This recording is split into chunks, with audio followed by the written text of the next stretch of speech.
यामध्ये घेतलं होतं त्यावेळी संबंधित ज्यांनी आता याचिका केली आहे मुलीचे वडील त्यांनी असं म्हटलं की आमच्यावर दबाव आहे. त्यावेळी तुमचा दबाव असं म्हणत होता. आता ते म्हणतायत की ठाकरे गटाचा त्यावेळी दबाव होता.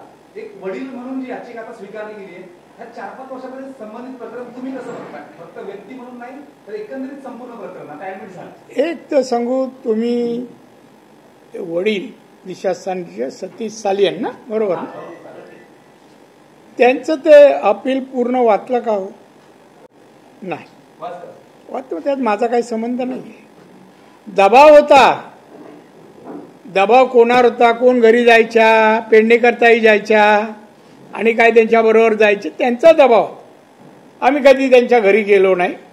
दबाव आणावं अशी त्यांची परिस्थिती नव्हती, दुःखात होते. त्यांच्या मनात नसताना नाला हो म्हणावं लागत होतं. आणि त्यावेळेला त्यांना पोलीस यंत्रणा पण मदत करत नव्हती. अन्य डिपार्टमेंट पण, आरोग्य विभाग मदत करत नव्हतं. डॉक्टर बदली जायचे, पोस्टमॉर्टमच्या वेळेला गेले, रुग्णवाहिका बदलली, रेग्युलर नाही. जे काय प्रकार झाले ना, तर ते प्रकरण दडपण्यासाठीच झाले. आणि म्हणूनच तिच्या वडिलांना आता दबाव कमी झाल्यावर कळल्यावर ते आता कोर्टाची धाव घेतली. सरकारकडे नाही गेले, कोर्टाकडे गेले. खरं माझं असं वाटतं त्या प्रकरणामध्ये सरकारने सुप्रीम कोर्टाचं एक रुलिंग आहे, जर एखाद्या महिलेवर अत्याचार झाले असतील, खून झाला असेल, तर त्वरित पोलिसांनी FR दाखल करून अरेस्ट करून चौकशी सुरू करावी. हा कायदा होता तेव्हाही. माझ्याकडे कॉपी आणली आहे मी. मग त्याप्रमाणे कारवाई का नाही केली पोलिसांनी? वाजे ताब्यात आहे हो.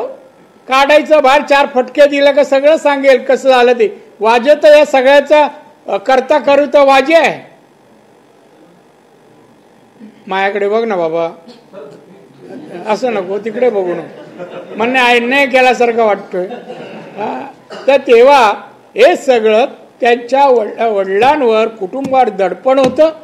त्यांना कोणाची मदत नव्हती. आम्ही पण तिथपर्यंत पोचलो नाही. म्हणलं यंत्र ह्याच्यामध्ये हस्तक्षेप नको. नाही तर शेवटी पत्र इथे अमुकाचा राणे नाव दिसलं का असतं, मग ते जास्त हेडलाईन वगैरे येतात. त्यामुळे आम्ही जवळ गेलो. आणि त्यामुळे हे प्रकरण तेव्हाही अजूनही त्या दडपणाच्या बाहेर ते वडील आणि आई वगैरे आले नाहीत. आणि म्हणून मी आता या सरकारला सांगेन, आता कोर्ट जेल तो निर्णय देईल, पण आतापर्यंत जे एव्हिडन्स आले त्याच्या आधारे FR दाखल करा, अरेस्ट करा.